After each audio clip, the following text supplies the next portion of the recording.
Question number 31 ये visually impaired candidates की दी है, जिसमें हमें फादर और सन की प्रेजेंट एज निकालनी है और इनकी यहाँ पर दो कंडीशंस हमें दी हुई हैं। अब हम इसको सोल्व करते हैं। मान लो फादर की जो प्रेजेंट एज है वो x ईयर्स है और सन की जो प्रेजेंट एज है वो y ईयर्स है। अब हमें एक कंडीशन दी है कि 5 साल पहले जो फादर की एज है वो अपने सन की एज से 7 टाइम्स थी। अब हम देखते हैं कि अगर हमने प्रेजेंट एज x मानी है फादर की, तो 5 साल पहले फादर की एज होनी चाहिए x-5। जैसे मान लो आज फादर की एज 50 साल है तो 5 साल पहले उसकी 50-5 45 होगी। अब हमें कंडीशन दी है कि x-5 इक्वल टू 7y-5।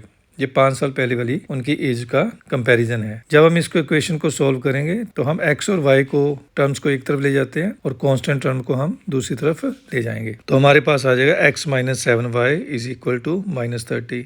अब दूसरी कंडीशन क्या है कि 5 साल बाद जो फादर की एज है वो सन की एज से 3 गुना हो जाएगी, यानी कि आज से 5 साल बाद फादर की एज होनी चाहिए x+5 और सन की एज होनी चाहिए y+5। अब उन्होंने दिया है कि x+5 is equal to 3 times सन से यानी कि 3 टाइम y+5। जब हम इसको सोल्व करेंगे तो हमारे पास आ जाएगा x-3y इज इक्वल टू 10। अब हमें इसको सोल्व करना है। जब हम इक्वेशन 1 को इक्वेशन 2 से माइनस करेंगे तो हमारे पास y की वैल्यू आ जाएगी और y का मतलब सन की प्रेजेंट एज हमारे पास 10 ईयर्स आ गई। अब हम इसको इक्वेशन नंबर 2 में जब हम सब्स्टिट्यूट करते हैं, आप ऐसे इक्वेशन नंबर 1 में भी सब्स्टिट्यूट कर सकते हैं, वो आपकी मर्जी है। मैंने यहाँ पर इक्वेशन नंबर 2 में y की वैल्यू सब्स्टिट्यूट किया है, तो यहाँ पर हमारी x की वैल्यू आ जाएगी 40 ईयर्स, यानी सन की जो प्रेजेंट एज है वो 10 ईयर्स है और फादर की प्रेजेंट एज जो है 40 ईयर्स है। अब हम चेक करते हैं कि हमारा आंसर ठीक है एज पर कंडीशन और नॉट। अब जैसे कि फादर की एज 40 ईयर्स हमारे पास इसका आंसर आया, तो 5 साल बाद वो हो जाएगी